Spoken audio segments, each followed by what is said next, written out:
Clotilde Coron. Bonjour Jean-Philippe Denis. Clotilde Coron, vous êtes maître de conférence à l'IAE de Paris Sorbonne Business School. Revue française de gestion Némésis, voilà, ce projet qui consiste pour les auteurs de la revue française de gestion et les chercheurs et les chercheuses en sciences de gestion et du management à prendre la parole et à interpeller le politique. Et vous souhaitez interpeller le politique autour d'un sujet critique, l'objectif d'égalité professionnelle entre les femmes et les hommes, avec une thèse très forte, c'est qu'il faut aller au-delà de la loi Copé-Zimmermann, aller au-delà du chiffre, aller au-delà de la mesure. Alors, on va commencer par ce point-là. Finalement, c'est un des objectifs de développement durable de l'ONU. Alors tout à fait, l'égalité professionnelle entre les femmes et les hommes est un objectif important pour les pouvoirs publics.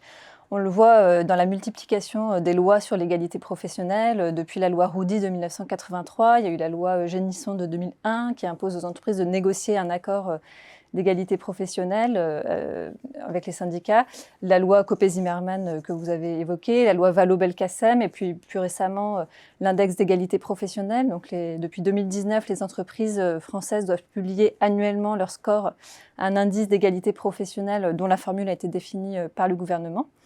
Donc on voit bien que c'est un objectif important pour le gouvernement. Mais le constat aussi, c'est que les inégalités persistent. Donc, on peut en citer beaucoup. Par exemple, la ségrégation genrée des métiers, donc le fait que les femmes et les hommes ne travaillent pas dans les mêmes métiers. Donc, par exemple, les femmes sont surreprésentées chez les employés et les hommes surreprésentés chez les ouvriers et les cadres. On peut citer aussi le phénomène du plafond de verre, donc le fait que les femmes sont de moins en moins présentes au fur et à mesure qu'on monte dans la hiérarchie. Et bien sûr, on peut citer aussi l'inégalité salariale, qui est une sorte de résumé de toutes les autres inégalités professionnelles. En France, aujourd'hui, l'écart de salaire il est de 27% entre les femmes et les hommes, et il est de 17% quand on ramène les salaires à un temps plein. Donc c'est ça le problème, c'est qu'il y a un empilement législatif, mais que les inégalités persistent. Persistent. Alors pour vous, elles ont des racines très profondes. Voilà, des racines d'abord liées à des facteurs structurels et culturels, tout à fait. L'éducation notamment, exactement. etc. Et elles se traduisent par un certain nombre de symptômes, et notamment le fait que, typiquement, le présentéisme, la mobilité obligatoire, ce sont des freins à l'évolution professionnelle des femmes. Oui, tout à fait. Donc il y a ce que vous avez évoqué, la socialisation genrée, le fait que les petites filles et les petits garçons ne sont pas éduqués de la même façon et on n'attend pas les mêmes comportements de la part des filles, des garçons et puis plus tard des femmes et des hommes. Et l'autre phénomène qui est lié, c'est ce qu'on appelle les organisations genrées, le fait que les organisations sont pensées par des hommes et pour des hommes et donc il va y avoir des fonctionnements organisationnels qui vont avantager les hommes, on va dire plus généralement, les personnes qui consacrent moins de temps à ce qui se passe en dehors de l'entreprise, et donc notamment aux tâches familiales et domestiques. Et donc dans notre société, ce sont quand même plutôt en majorité des hommes. Donc des organisations qui vont favoriser ce que vous avez évoqué, le présentéisme, le fait d'être totalement disponible pour son entreprise, la mobilité obligatoire, puisque c'est aussi un des phénomènes liés à cette idée que le travailleur est entièrement disponible pour son entreprise et n'a pas de vie ailleurs. Et donc ça désavantage les personnes sur qui pèse aujourd'hui la majorité des tâches domestiques et familiales, et donc plutôt les femmes. Ils ont même évoqué aussi le fait que parfois les promotions reposent sur des réseaux. Oui, tout et à fait. Ces réseaux sont très masculins. Effectivement, et c'est aussi en lien avec la question du partage des tâches domestiques, parce que souvent ces réseaux se font le soir, après le travail, on va boire un verre entre collègues, des réseaux informels, mais qui nécessitent encore une fois d'avoir du temps en fait, à consacrer à l'entreprise et au monde professionnel. Bien sûr. Alors là, on a tout de suite envie de vous dire, oui, mais alors, quelle solution ? Comment on fait pour sortir, pour atteindre ce fameux objectif de développement durable ?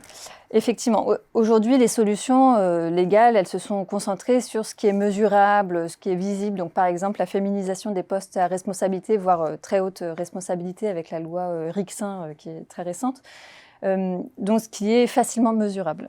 Sauf que les phénomènes qu'on vient d'évoquer sont des phénomènes qui ne sont pas forcément mesurables. Ça va être lié au climat de l'entreprise, ça va être lié à des normes implicites de carrière.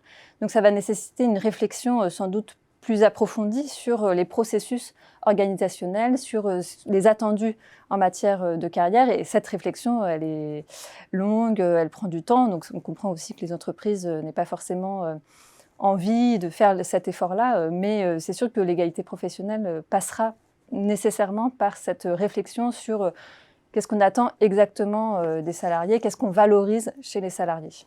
En conséquence, c'est une appréhension très sensible de ces questions, aussi des méthodes plus qualitatives. Oui, sans doute, pour les chercheurs, effectivement. Et pour vous, un grand responsable pour mener à bien tout cela, c'est l'État.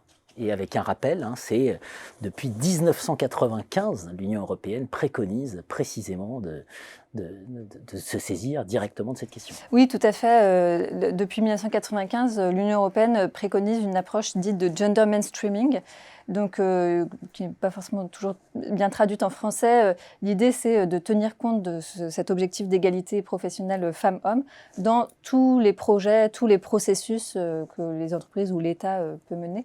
Et on voit que cette approche qui est préconisée donc, par l'Union européenne depuis 1995 ne s'est pas tellement diffusée en France, ni au sein des entreprises, ni même en fait chez les pouvoirs publics, et qui restent encore assez réticents et qui peut-être n'ont pas encore pris la mesure du fait qu'aujourd'hui, toute notre société est irriguée par cette question des différences entre les femmes et les hommes, ou des inégalités entre les femmes et les hommes, et que donc tous les projets qu'on peut mener peuvent avoir des conséquences sur ce sujet-là.